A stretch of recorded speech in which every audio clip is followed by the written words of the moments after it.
Welcome again, my friends, to episode 2 of L&D so far and in the future. And I'm actually a little excited today because I've brought in an old friend as today's guest. I used to reside in New Delhi, and that was quite a long time back. I returned in 2009, and if I had one true friend there, it was this guy, Nimish Dayalu. Today, as a trainer coach, he is the near perfect intersection between high performance training on one hand, which is business focused, and serenity, peace, wellness, balance, and that kind of training and coaching on the other. No prizes for guessing that a part of what he does to get you there is to use yogic wisdom and meditative practices. But I think, let him tell you. Nimish, come in, buddy. Hi, good evening, Dave. Thanks for having me. My pleasure. Instead of me telling them, you tell us, what sets you apart? So, Dave, I'm actually a regular Joe who went to yoga school and learned meditation over the past 4 to 5 years. And I use certain ancient Indian techniques of meditation and yoga with some Western practices to enable better fruition of training impact. And that's what I do.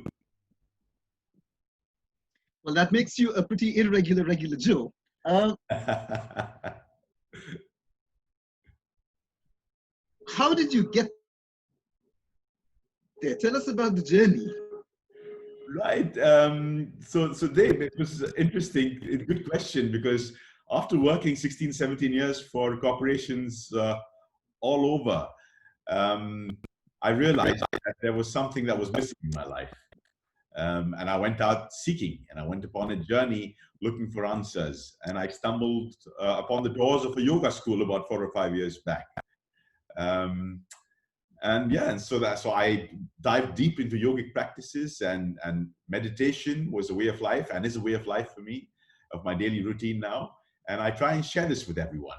With the goal of alleviating people from their suffering or their pain. I am no Buddha, but what I try and do is try and give people certain tools with which their suffering can be reduced, and so that they can be more in the moment and enjoy life, really.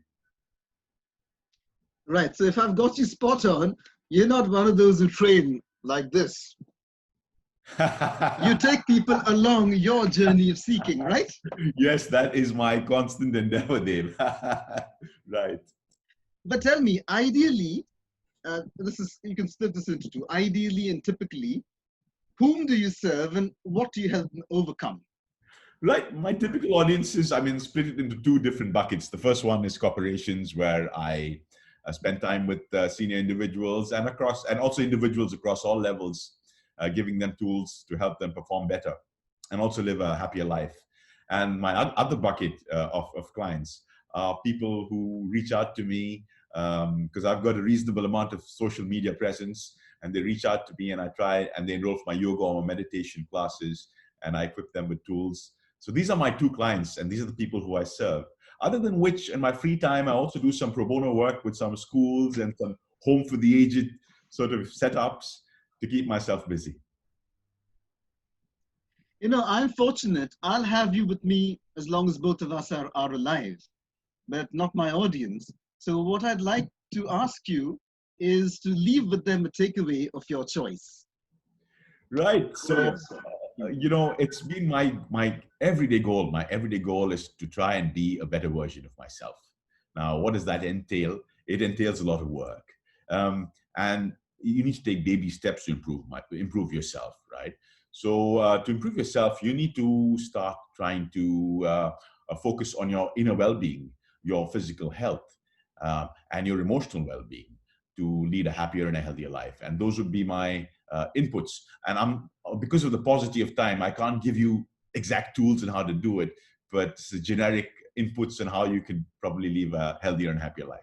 I understand. Now, that leads me to another thought. I was about to end at the end of this question, but you've told us what you do on a daily basis.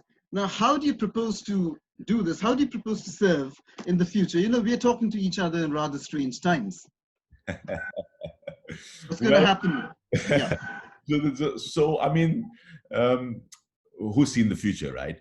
But going ahead, I think technology is going to be a big part of our lives, just like it has been over the past couple of decades. I see that the marriage with technology going to be even closer now. You know, people are going to for learning purposes, because with a communicable disease, you'll have to distance yourself from people, and thereby enabling more and more technology.